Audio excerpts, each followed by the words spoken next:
Willkommen aus Canavieiras. Wir sind hier auf unserer Brasilien-Rundreise mit dem Auto. Wir bleiben normalerweise in jeder Stadt nur 1 bis 2 Nächte, aber sind jetzt schon fast einen Monat hier. Aus dem Grund, dass es eine sehr schöne Landschaft hat und wir sehr viele interessante Menschen kennengelernt haben. Ich bin hier mit dem Pitt, der hier auch eine Posada hat, mitten in der Stadt im historischen Zentrum.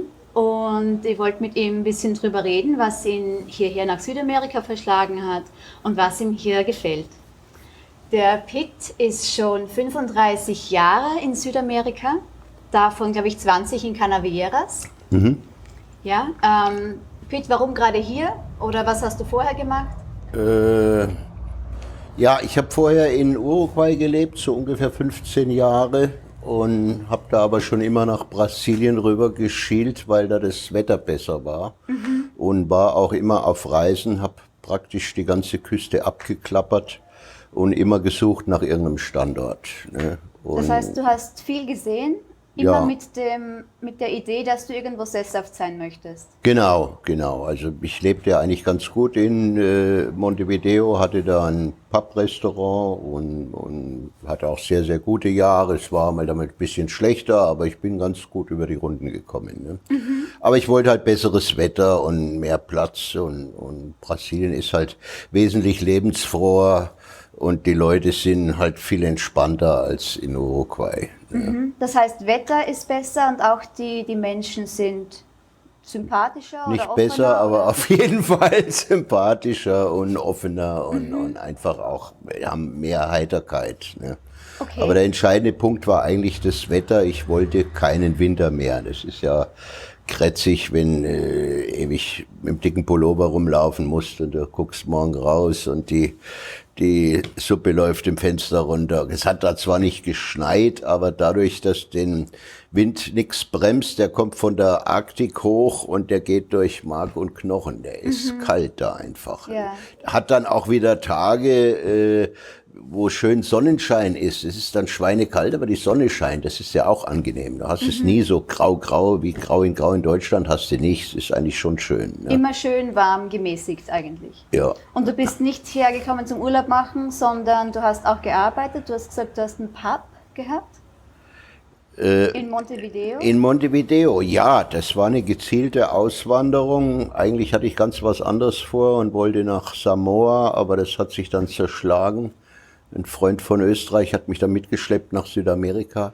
Und ich muss sagen, in dem Moment, als ich südamerikanischen Boden betreten habe, habe ich gesagt, Mann, das ist es hier, das ist es. Ne? Und das war aber damals Buenos Aires, dann haben wir Brasilien bereist, Recife und Manaus und Sao Paulo, ja, Südbrasilien auch, aber es hat mir überall gut gefallen. Ne? Und dann habe ich mich aber niedergelassen in Uruguay, da war durch Zufall traf ich einen Freund von München, der hatte da schon investiert, hatte ein paar Häuser. Und da war gerade ein Haus am Strand, mitten in der Stadt, in bester Lage, in Positos zu verkaufen. Und da habe ich dann zugeschlagen. Es war immer meine Vorstellung, eine Immobilie zu haben, wo ich unten arbeiten kann, mein Büro oder eine Kneipe oder Restaurant oder was auch immer, oben drüber wohnen, wenn es geht mit Blick aufs Meer oder auf irgendeinen schönen See. Und dann wollte ich eine Marmorbadewanne haben und das habe ich in Montevideo alles machen können. Sehr schön. Ja, hier in Canavieiras gibt es sehr viele deutschsprachige Auswanderer und viele haben auch eine Posada, Hotel, Restaurant. Ist das was Typisches hier, was Auswanderer machen? Ja, das hängt auch zusammen mit der Aufenthaltsbewilligung, die in Brasilien nicht ganz einfach ist. Ne? Man kann entweder, wenn man ein Kind hat mit einer Brasilianerin oder verheiratet ist oder auch mittlerweile eine feste Beziehung hat, die notariell eingetragen ist, dann kann man die Aufenthaltsgenehmigung beantragen. Ansonsten muss man das machen über Investition, da musst du eine Firma gründen. Und da muss mindestens investiert werden. Ich glaube, momentan liegt es bei 75.000 Euro. Ich weiß den Kurs von heute nicht, aber so in etwa. Und dann musst du aber Arbeitsplätze nachweisen und eine Firma gründen. Und das ist natürlich ziemlich aufwendig.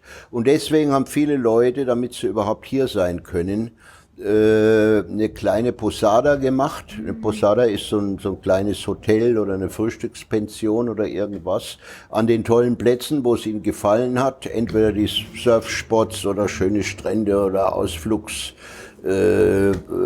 Spots, wo die Leute hinfahren, die Touristen, und da haben die halt ihre Zimmer vermietet. Ne? Und auf der einen Seite, um ihren Aufenthalt im Paradies zu rechtfertigen, und auf der anderen Seite natürlich, um noch ein paar Mark zu verdienen, damit sie die Rechnung bezahlen können. Ne?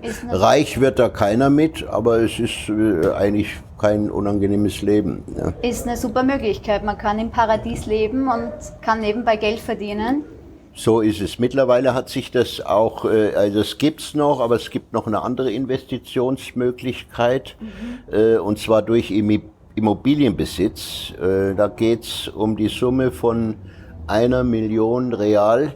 Hört sich jetzt schrecklich viel an, aber auf der anderen Seite, wenn einer auswandern will und dann noch mit einer Familie, und da muss er ja schon eigentlich ein paar 100.000 haben, Euro, wenn er irgendwo sich niederlassen will und will ein Geschäft machen. Ne? Und diese 1 Million, die muss dann praktisch überwiesen werden nach Brasilien, aber die ganzen Papiere müssen gemacht werden, ganz klar, der offizielle Weg. Das wird dann freigegeben von der Banco Central. Und das muss dann in eine Immobilie investiert werden. Das ist von Bundesstaat zu Bundesstaat verschieden. Im Süden von Brasilien ist es 1 Million und hier in Bahia sind es 700.000. 700.000 dürften beim momentanen Kurs ungefähr 130.000 Euro sein. Das heißt, du investierst in Immobilien 130.000 Euro und musst aber dann keine Firma gründen. Du musst auch keine Angestellten einstellen. Du lebst da einfach als Rentner oder was auch immer. Du kriegst aber auch gleichzeitig die Arbeitserlaubnis. Das heißt, wenn du eine Immobilie kaufst und hast da noch ein paar Apartments dabei oder ein paar Bungalows oder Chalets oder was auch immer und vermietest die, dann machst du so eine Minifirma, die kostet wenig Geld, Mikroimpresa, und bezahlst, glaube ich, 15% Steuern oder was, und vermietest deine Zimmer, ne, dass du halt ein bisschen Einnahmen noch hast. Würdest du empfehlen, dass man sowas übernimmt und kauft von jemandem, oder dass man ein Grundstück kauft und dann baut?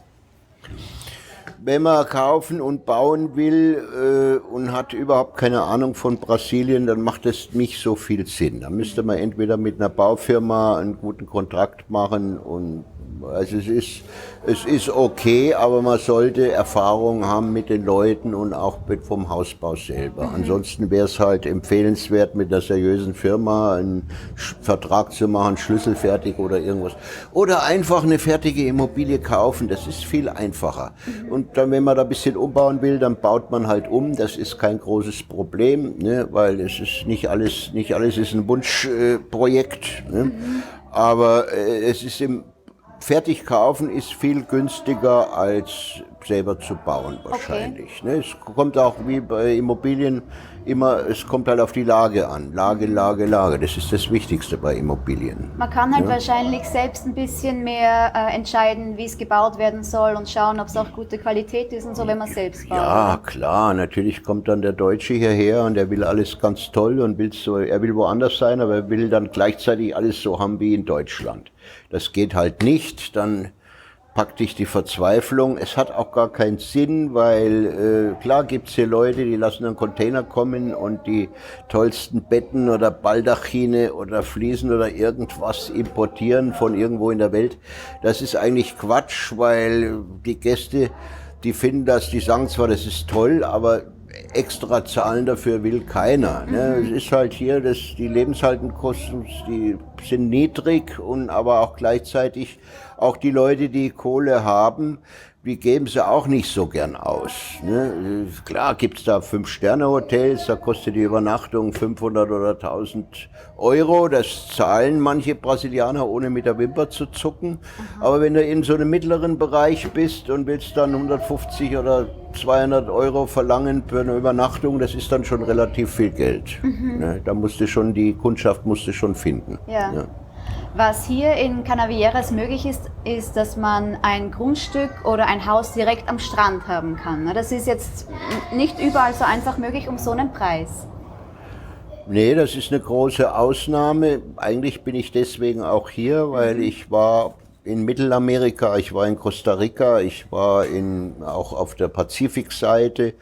Und ich hätte eigentlich tendiert zu einem Land, wo Spanisch gesprochen wird, weil ich bin jetzt nicht aufgewachsen mit Spanisch, aber das ist halt, ich habe ja lang Spanisch gesprochen und das fällt mir auch viel leichter. Ich war also nicht begeistert, Brasilianisch zu lernen. Aber die Konditionen hier wettermäßig und die günstigen Immobilien, die haben mich halt damals überzeugt. Ne? Ja. Weil mir hätte eigentlich Costa Rica, gut, es war mir ein bisschen zu heiß in Costa Rica, aber von der Landschaft her fand ich Costa Rica super toll, super toll. Aber die Immobilien waren so scheiß teuer schon vor 20 Jahren. Ne? Vor 27 Jahren hätte ich hingemusst, da war es noch billig. Ne? Aber damals schon vor 20 Jahren, bisschen ein Häuserl, ein nettes Haus, 250.000 $, ne? Und auch gar kein großes Grundstück. Ne? Und mit so einer Größenordnung oder mit weniger konnte ich damals hier größere Ländereien erwerben am Strand und habe auch hier gebaut am Strand und habe auch ein kleines Projekt, was ich jetzt wieder anfangen will, eben, dass ich Grundstücke verkaufe, auch kleinere, ja, so 100 Meter vom Strand oder 120 Meter vom Strand können wir Grundstücke verkaufen, der Quadratmeter für 10 €. Ne? Das heißt, du kaufst eine Parzelle mit 500 Quadratmeter, die kostet 5.000 €. Das Wahnsinn. Ist ja nichts. Wer die nicht hat, der braucht nirgends hinzugehen. Und Prinzip, der Strand hier ist nicht nur was Schmales, sondern auch richtig breit. Nee, der Strand ist schön und lang, zwischen 14 und 17 Kilometer, je nachdem, wie die Ebbe ist. Wenig Leute und du gehst gerade bist auf der einsamen Insel, fährst über die Stadt, über die Brücke und bist in der Stadt, bist im Zentrum, kannst einkaufen, hast alles. Genau, ne? Also die Stadt ist mit einer Brücke verbunden mit der Insel. Genau, und dann haben wir natürlich auch Häuser gebaut am Strand, davon habe ich gelebt die letzten Jahre und natürlich auch von meinem Apart-Hotel in der Stadt, wo wir Apartments vermieten. Und aber am Strand, in erster Linie, direkt am Strand, zahlst du für einen Quadratmeter um die 20 €. Wenn du Glück hast, kriegst du es sogar ein bisschen günstiger. Ne? Wow, also 20 € für einen Quadratmeter direkt am Strand. Ne? Nur sind da die Parzellen größer, die haben dann mindestens 1500 Quadratmeter, weil man Abstandsflächen einhalten muss wegen der Marine. Das sind dann mindestens 33 Meter. Dadurch sind die Grundstücke halt größer. Macht ja auch keinen Sinn, wenn der am Strand wohnen willst, dann brauchst du auch ein ordentliches Haus, da willst du ja nicht so ein schmales Grundstück mit 10 Meter, das sieht ja dann beschissen aus. Ne? Canavieras ist jetzt in der Mitte vom Bundesstaat Bahia, oder? Nein, ist nicht in der Mitte. Bahia muss man sich so vorstellen, Bahia ist ungefähr 1,5 Mal so groß wie Deutschland. Ne? Ist das Bundesland von Brasilien mit der längsten Küste. Wir haben 1140 Kilometer Küste hier in Bahia. Und Bahia ist so ein bisschen eierförmig und hat dann unten an der Küste so einen langen Streifen, wie so eine Banane, so Appendix, sage ich immer. Ne? Und genau da unten ist das beste Klima von ganz Bahia und eigentlich das beste Klima von ganz Brasilien. Und ich würde sogar so weit gehen, für mich das beste Klima der Welt. Wir haben einen Haufen Leute hier, die hier wohnen und die haben wirklich mehr gesehen von der Welt. Ich konnte vielleicht, 30, 40 Länder bereisen. Ich habe es nie gezählt. Aber es sind Leute hier, die beruflich jahrelang in Asien zu tun hatten und da auch gelebt haben und gearbeitet haben, die sich das leisten konnten, nach Hawaii zu fliegen. Und gut, ich kenne auch die Karibik, aber paar Inseln halt, aber die anderen haben viel mehr gesehen. Ne? Waren auch Kapitäne hier, der eine war Flugkapitän, der kannte die Welt wie seine Hosentasche und der hat auch immer gesagt, hier ist das beste Klima. Okay. Einfach, weil es nicht zu heiß wird. Ne? Ja. Wir haben komischerweise, ist ganz komisch, ist so wie in Europa Tessin, ne? Die haben so ganz spezielles Klima, da wachsen sogar Pflanzen, die am Mittelmeer wachsen da und hier ist es so, das große Glück ist wir haben diese Hitze nicht. Ne? Rio ist ja viel weiter im Süden, aber in Rio hast du Hitzewellen mit 38, 40, wenn es mal schlecht ist, sogar 45 Grad. Ja. Das kennen die hier gar nicht. Hier Was ist geht's hier? auch im Hochsommer maximal auf 3, 34. Ne? Und dann sagen die Leute schon, oh, Kekalo, ist so heiß heute. Ne? Die haben, es lässt sich auch gar nicht begründen, warum das so ist. Ich kann es nicht erklären, aber wir haben diese Riesenhitze nicht. Und du hast immer Brise vom Meer. Und was das Wichtigste ist, wir haben diese Luftfeuchtigkeit nicht. Es ist nie, dass so das Hemd klebt. Ne? Ja. Die Luftfeuchtigkeit ist selten hoch, ne? Eben durch die Meeresbrise. Also sehr angenehm. Sehr angenehm. Und im Winter, da wird es nie kälter als 18 Grad mal. Oder wenn es mal ganz schlecht ist, 17 Grad. Aber das ist in der Früh um 5, da schläfst du sowieso. Ja. Ne, da nimmst du halt, machst das Fenster zu und nimmst eine Decke. Also ich habe auch keine Klimaanlage. Ne? Meine Gäste haben in ihre Apartments, die meisten haben Klimaanlagen, aber ich selber brauche keine Klimaanlage. Meine Klimaanlage ist Fenster auf, Fenster zu, dünne Decke, dicke Decke, fertig. Ne? Ja. Und damit komme ich wunderbar klar. Ne? Also es wird nicht kalt. Ne? Und wenn du dann im Winter, kannst du auch baden gehen. Du hast immer Badetemperatur hier. Ne? Du gehst jetzt ans Meer, das Meer wird haben 25 Grad. Als wir Kinder waren, ja, wir sind bei 18 Grad in See gehüpft. Ne? Wenn es da 22 Grad hat, oh, ist das Wasser warm. Ne? Hier hat es immer 25, ne? 24 und im Sommer hat es 30, das Meer. Ne? Und unser Schwimmbad hat jetzt... hätte normal 26 Grad, aber dadurch, dass ich eine Solarheizung habe, im Winter können wir das noch 3 bis 4 Grad wärmer machen. Also hast du locker 28, 29 Grad im Winter. Und im Sommer haben wir den Pool bei 30, 31.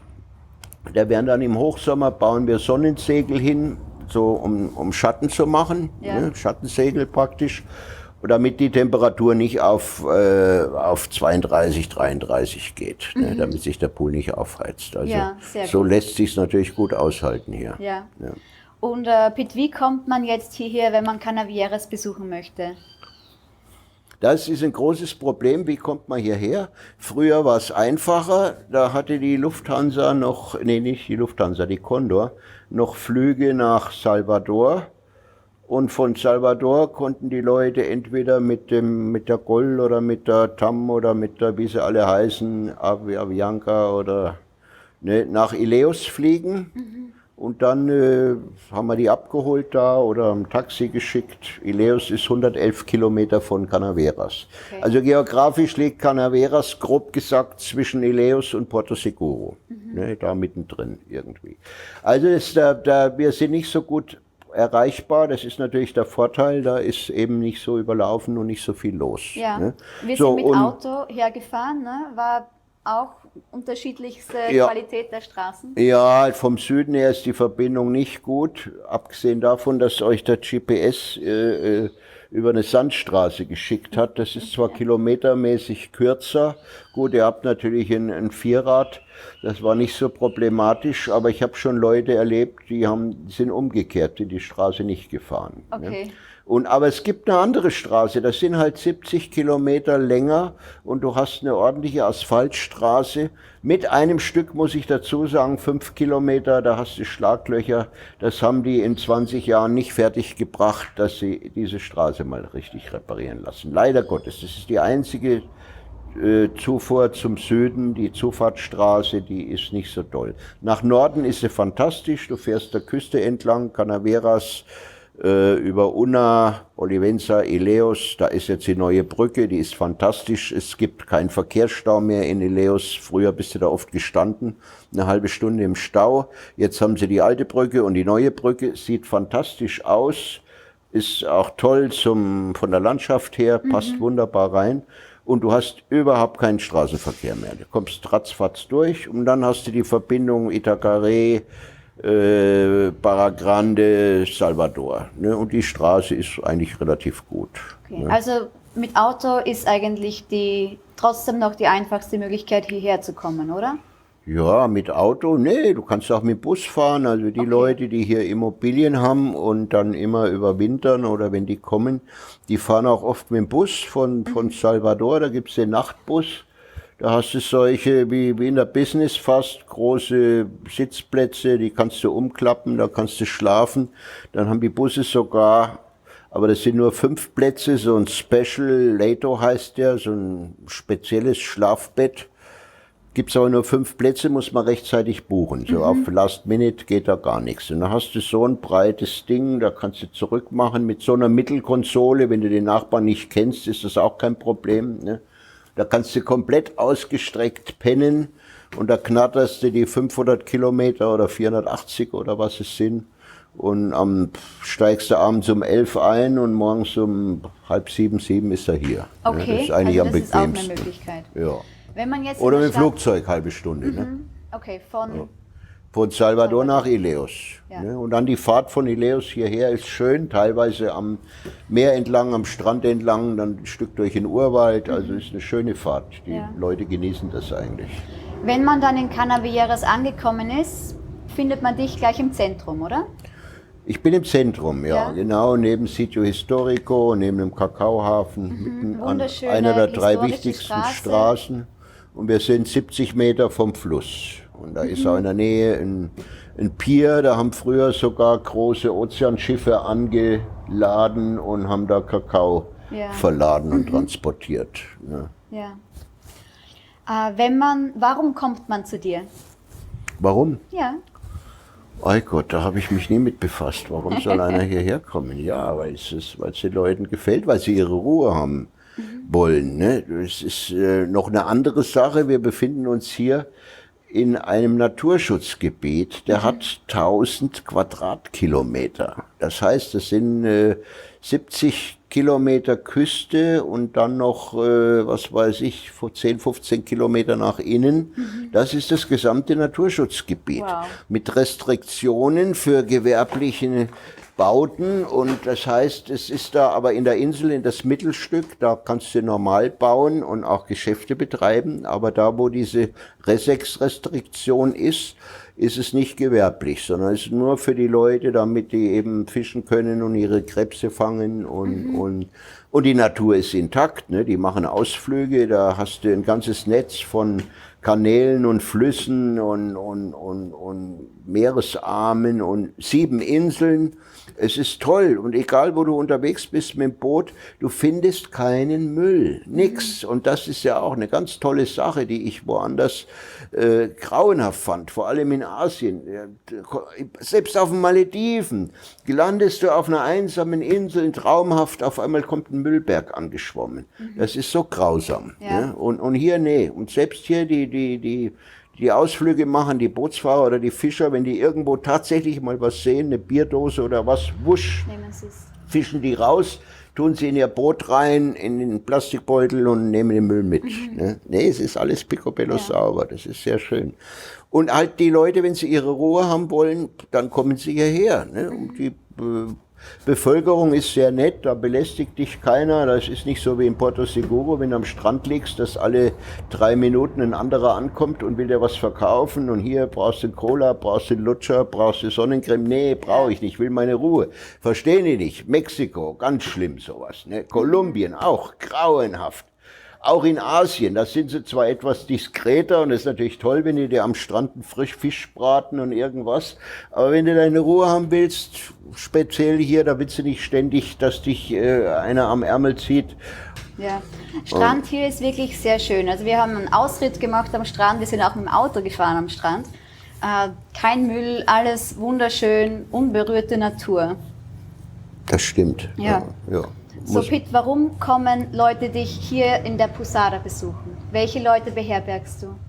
Ach, ganz verschieden. Das sind teilweise Aussteiger, Leute, die rumgucken, die irgendeinen Standort suchen, ne, wo sie auch eventuell deutsch sprechende Kontakte finden. Ich meine, sind wir mal ganz ehrlich, wenn du aufs Geratewohl irgendwo hingehst in der Welt und kennst kein Schwein, dann ist es schwierig mit den Einheimischen. Dann klappt es mit der Sprache nicht. Und es ist doch gut.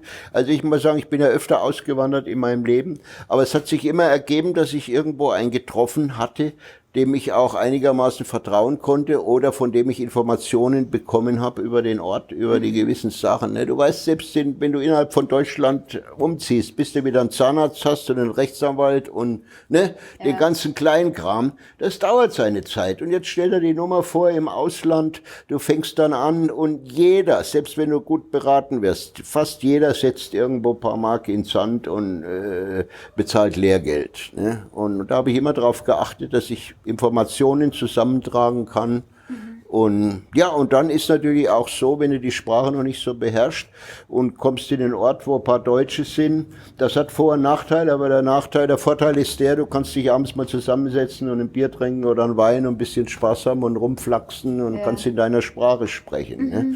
Was ja nicht heißen soll, dass du da dich isolieren sollst und eine Diaspora gründen, so wie in Mallorca, wo alles Deutsch ist, das wollen wir auch nicht, ne? Aber es hat schon Vorteile. Ne? Ja, für uns warst du eine große Hilfe, da du schon so lange hier bist und du so viele Leute kennst. Ja. Wir haben dich gefunden durch deine Facebook-Gruppe eigentlich, die du erst seit kurzem erstellt hast. Ja. Südamerika-Treff. Ja. Wo es dann oft gute Ratschläge gibt von Leuten, die hier wohnen, die anderen aber nicht beherzigen. Ne? Die Beratungsresistenten, die werden immer mehr in der Welt. Auch hier, die Leute, die hier gelebt haben, ne? Auch mit Frauengeschichten, sag ich, heirat die nicht, du kennst sie gar nicht, sag ich. Sie hat keinen guten Ruf. Nein, ich liebe sie und ich will sie heiraten. Sag ich, du kennst die seit 10 Tagen. Ne? Ja, dann hat er sie dann heimlich geheiratet.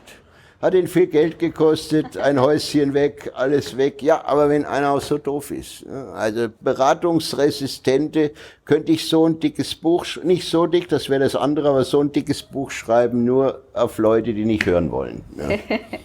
Gut, also Leute, die zu dir kommen, kriegen eine Beratung und wissen dann viel über die Stadt und über neue Connections, die sie schließen könnten und können natürlich auch kurze oder lange Zeit bleiben. Ja klar, logisch. Wir haben auch Networker hier. Ne? Wenn in der Saison sind natürlich die Apartments teurer, dann kosten die so von 40 Euro aufwärts und in der Nebensaison, die Saison ist kurz, das ist praktisch Januar und Februar. Ne?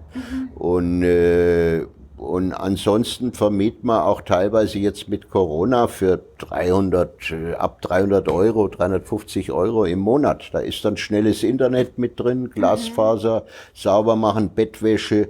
Die Apartments haben Küche, die haben alle schöne große Veranden. Es sind auch Lofts vorhanden. Ne? Auf Kinder bin ich nicht so eingestellt, weil ich ja früher Junggeselle war. Und das sind dann teilweise Lofts mit 70 Quadratmeter, 80 Quadratmeter und die haben dann noch 15 Quadratmeter Veranda. Ne? Hier spielt sich alles im Freien ab. Ne? Und wir sind natürlich auch hier oft im Garten, wir haben den Pool und wir haben Platz ohne Ende. Ne? Also die Zielgruppe ist verschiedene. Das sind die übers Wochenende kommen, hier aus der Gegend, Einheimische. Das sind dann Einheimische, die in der Saison Ferien machen. Dann haben wir Leute, die geschäftlich hier sind, die kommen dann zu mir ein paar Tage, ne, das ganze Jahr über. Und wie gesagt, die Networker habe ich ein paar. Ne, ein Mädchen aus Finnland ist gerade da, neulich war ein Ami da.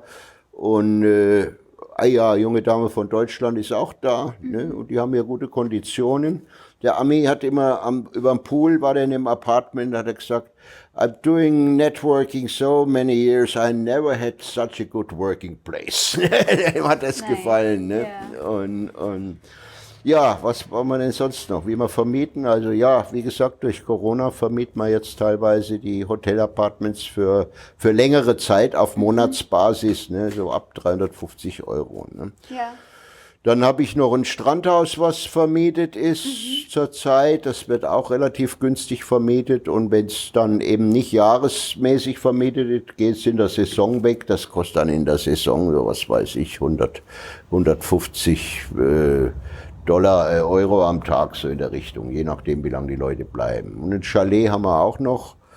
Und gut, aber langfristig, ich bin jetzt 71 und war die letzten Jahre nicht mehr so fit gesundheitlich. Ich würde eigentlich schon einen Teil hergeben wollen oder verkaufen wollen oder einen jungen Partner suchen oder irgendwas oder irgendein Projekt machen, ein internationales Dorf.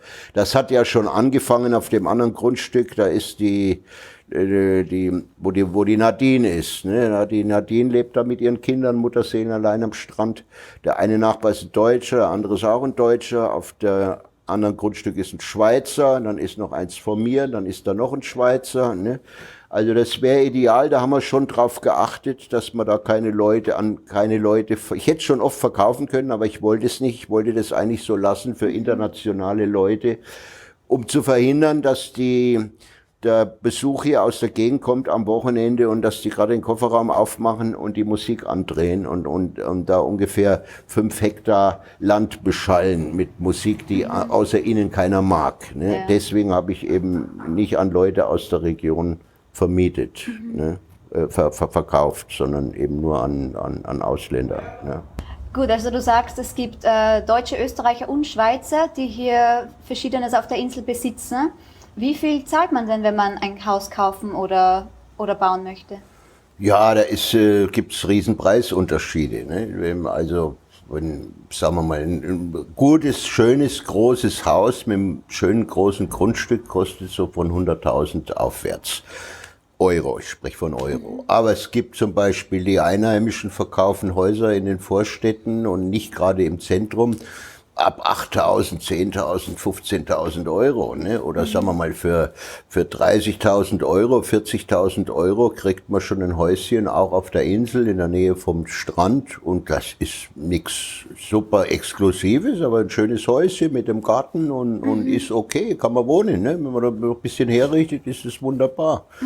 Ne? Aber wie gesagt, ein richtig schönes großes Haus kostet dann schon 80.000, 100.000, 120.000 und auch drüber. Je nachdem Grundstück, ne, wo das Grundstück ist. Ja. Man muss damit rechnen, ein gutes Grundstück kostet der Quadratmeter ungefähr 20 Euro. Was immer noch total billig ist, weil überall woanders ist es wesentlich teurer, weil da einfach auch mehr massiver Tourismus ist. Ne? Porto Seguro ist viel teurer, Itacaré ist viel teurer, und da gibt's gar keine Lage mehr am Strand. Das ist ja alles schon verkauft. Ne? Ja. Das wird hier auch steigen, ist ja schon gestiegen im Wert. Ich meine, ich weiß ja, was wir vor 20 Jahren bezahlt haben. Das war deutlich weniger. Aber hier gibt's viel zu verkaufen, oder? Wenn man so durch die Insel fährt. Es gibt immer überall in Südamerika viel zu verkaufen. Ich habe es erlebt, die Leute kaufen ein schönes Grundstück oder ein Haus und dann machen die gleich schon ein Schild hin zu verkaufen. Einfach nur, weil sie dann hoffen, es kommt ein Trottel, der ihnen 20% mehr zahlt. Kommt hier einer. Dann verkaufen sie es, kaufen wieder eins und ziehen wieder aus. Ne? Also, und dann natürlich hast du auch hier, klar,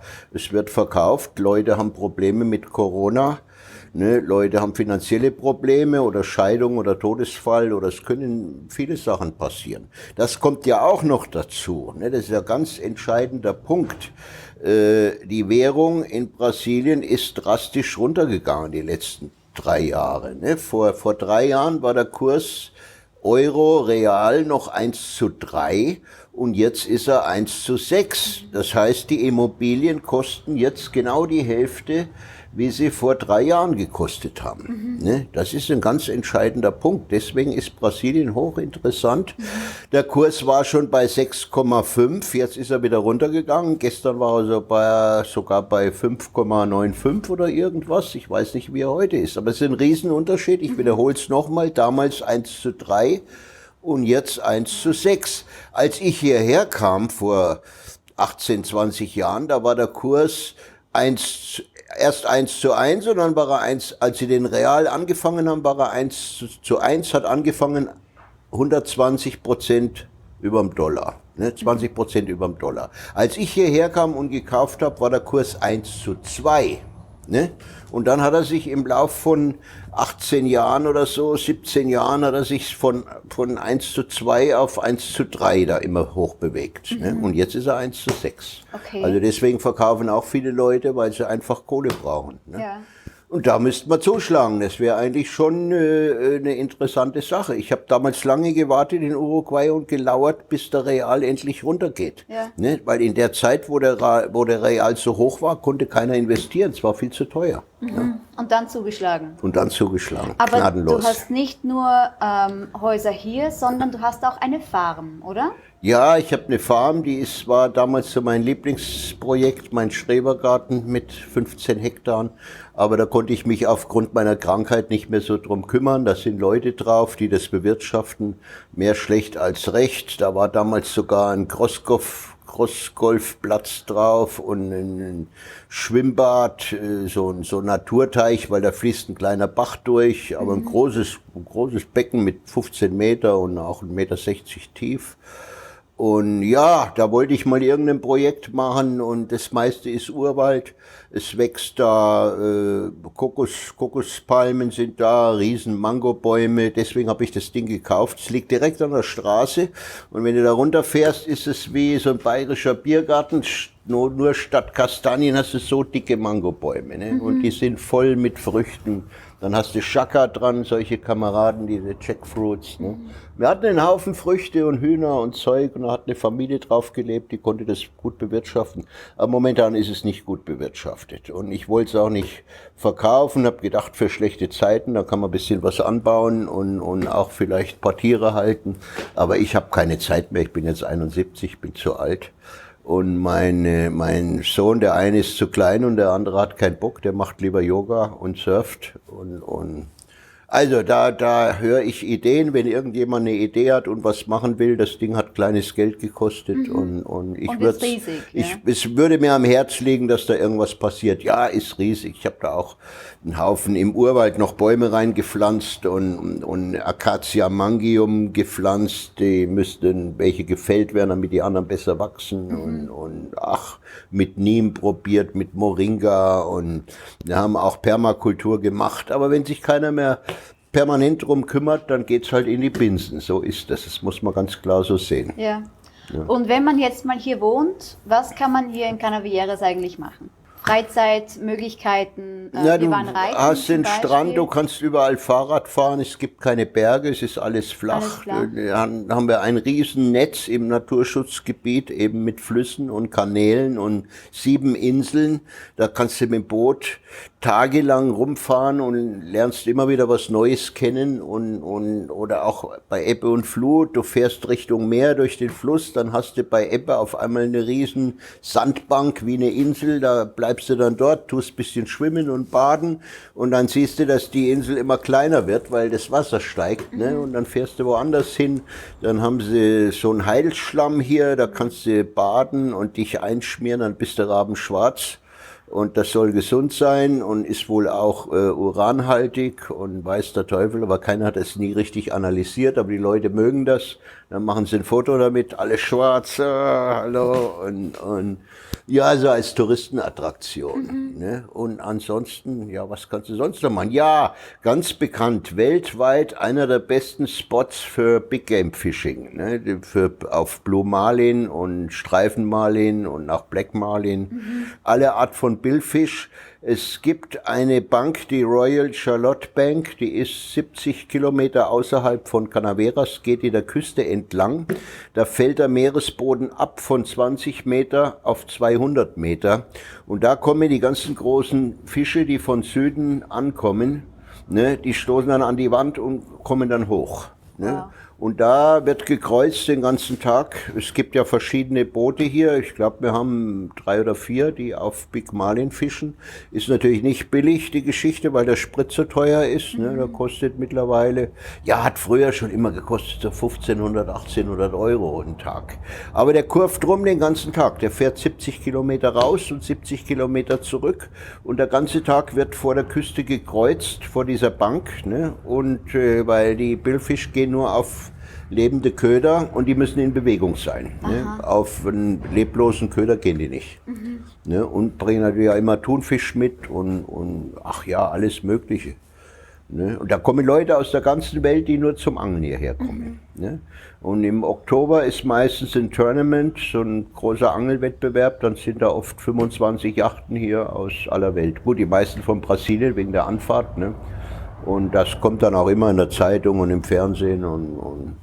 Also das ist eigentlich die Hauptattraktion hier Okay, auch. also es gibt viel auch zu tun, viel das, was mit der Natur zu tun hat, da kann man hier erleben. Genau. Die Natur steht hier im Vordergrund. Ja. Also das war einer der Gründe, warum es uns hier so gut gefallen hat. Es hat einfach so eine schöne Landschaft und man kann so viel erleben. Hier mit Wasser, mit Strand, mit einsamer Insel, was wir mit dem Auto und mit Pferd und zu Fuß erkunden haben können. Pete, wolltest du noch irgendwas Abschließendes sagen, warum Canavieras jetzt dein Zuhause geworden ist oder was du den Leuten gerne sagen möchtest, wenn sie kommen? Ich kann nur sagen, dass ich hier schon eben seit fast 20 Jahren bin und dass ich mich sehr wohl fühle. Und ich sage immer, wenn ich jetzt heute im Lotto gewinnen würde, ich spiele gar nicht. Ne? Wenn ich jetzt gewinnen würde, Erbschaft machen würde, paar Millionen, ich würde trotzdem hier nicht weggehen. Ne? Ich würde vielleicht mehr verreisen noch und irgendwas, aber weggehen würde ich hier nicht, weil mir der Standort gefällt. Ist natürlich kein Schickimicki hier, ne? Man muss das mögen, du musst ein bisschen kochen können und wir backen auch unser Brot selber. Es gibt Restaurants, die sind okay, aber es ist nichts, was dich vom Hocker haut, ne? Muss man ganz klar sagen. Es war schon mal ein Franzose hier, der lief ganz gut, der hat auch super gekocht, der hat sein Geschäft gemacht, aber es hatte dann persönliche Gründe, dass es nicht funktioniert hat. Ne? Es lag nicht an dem Publikum, es lag an ihm selber. Wir hatten auch Auswanderer hier mit Vox, die liefen auch gut, hat gut funktioniert, hat dann eben nach ein paar Jahren nicht mehr funktioniert, ganz klar aus persönlichen Gründen, muss man sagen. Hat nichts mit dem Ort zu tun und auch nichts mit der Kundschaft. Das war Vox Goodbye Deutschland. Goodbye oder Deutschland so, war das, ja. War mal, ja gut. Aber ist eine über Jahre Ansage, lang. ne? Für kein Geld der Welt würdest du hier weggehen. Nein, ich würde nicht weggehen. Weil mir das gefällt. Auch Gesundheitssystem komme ich auch zurecht. Ne? Gewisse Sachen zahle ich Cash, das andere macht die staatliche Versicherung, dauert ein bisschen länger, aber funktioniert auch. Also Brasilien ist viel besser als sein Ruf. Ne? Es wird Ist halt auch nur wichtig zu in der wissen. Presse immer so zerrissen und es ist auch, wir haben auch nicht die Kriminalität wie in einer Großstadt. Ne? Ich will auch nichts beschönigen, aber nee, es lässt sich total angenehm hier leben. Ne? Absolut. Ne? Aber es muss jeder für sich selber entscheiden und jeder hat auch andere Kriterien. Für mich waren halt die Hauptkriterien, ich habe tolle Stellen gefunden in der Welt, aber ich wollte irgendwo meine Ruhe haben, meinen Rückzugort, meinen ruhigen Strand, meine einsame Insel. Gleichzeitig brauche ich aber eine gewisse Infrastruktur, wo ich einkaufen kann, wo ich meine Sachen erledigen kann. Das war mir wichtig. Und der andere Punkt, der ist gar nicht so romantisch, aber der war halt immer vorhanden. Wie viel Kohle hast du, was kannst du bezahlen, was kannst du dir leisten? Ne? Und da war nämlich hier das Optimale noch besser als alles andere, weil die Grundstücke einfach günstiger waren, weil der Ort nicht so das Image hat. Ne, den hat er heute noch nicht. Die kapieren es nicht, ihren Ort zu vermarkten, das Naturschutzgebiet. Ne? Erst wollten sie es, dann wollen sie es nicht mehr und jetzt wollen sie es eigentlich, ja, sie wollen es jetzt nicht mehr. Aber anstatt, dass sie Werbung damit machen und sagen, hallo, wir sind mitten in einem Naturschutzgebiet und so schaut es auch aus, es ist auch sauber, es ist gepflegt. Wir haben nicht die Müllprobleme wie woanders. Ne, an anderen Touristenorten hast du die. Ne, Müll, Wasserprobleme in der Hauptsaison, dann Parkplatzprobleme, ne, Abwasserprobleme. Hier haben sie eine Klärgrube, ne, wir haben Kanal hier, ne, den haben sie gebaut im Laufe der Jahre, ist wunderbar. Die Müllabfuhr funktioniert fantastisch. Die Jungs stehen auf ihrem Auto, die kommen vorbei und pfeifen und hallo, stehen in ihrem stinkigen Müll und lachen sich kaputt und sind immer freundlich. Das ist irre, das ist fantastisch. Das hast du sonst nirgends in Brasilien oder ganz, ganz selten. Ne? Das muss man wirklich mal erwähnen. Ja. Ja gut, das war, glaube ich, noch ein guter Abschluss. Gute Restinformation für Canavieras. Pete, ich danke dir für deine Zeit, für das Interview.